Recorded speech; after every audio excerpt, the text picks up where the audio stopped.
2 AM temple mystery. ఇండియాలో ఒక ancient temple ఉంది.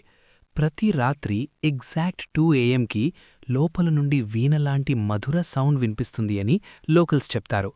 ఈ టెంపుల్ మదురైలో ఉన్న మీనాక్షి అమ్మన్ టెంపుల్. నైట్ టైంకి గేట్స్ క్లోజ్ చేస్తారు. ఫుల్ సెక్యూరిటీ ఉంటుంది. ఎవ్వరికీ ఎంట్రీ ఉండదు. కెమెరాస్ కూడా యాక్టివ్గా ఉంటాయి.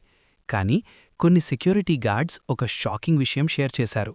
ఎగ్జాక్ట్ 2 AM దగ్గర మెయిన్ మండపం సైడ్ నుండి సాఫ్ట్గా వీణ సౌండ్ వినిపిస్తుంది అని.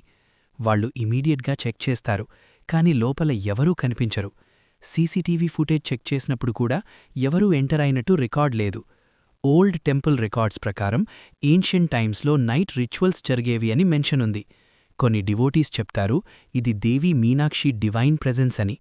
ఇంకా కొంతమంది అంటారు టెంపుల్ స్ట్రక్చర్లో స్పెషల్ అకాస్టిక్ ఎఫెక్ట్ వల్ల సౌండ్ క్రియేట్ అవ్వచ్చు అని. కానీ బిగ్గెస్ట్ మిస్టరీ ఏంటి అంటే టైమింగ్ ప్రతిరోజూ ఆల్మోస్ట్ సేమ్. సైన్సా లేక డివైన్ మిరకిలా? మీరక్కడ నైట్ డ్యూటీలో ఉంటే ఆ సౌండ్ విని కామ్గా ఉంటారా లేక భయపడతారా? వెళ్లే ముందు ఒక్క లైక్ చేసి సబ్స్క్రైబ్ చేయండి ప్లీజ్.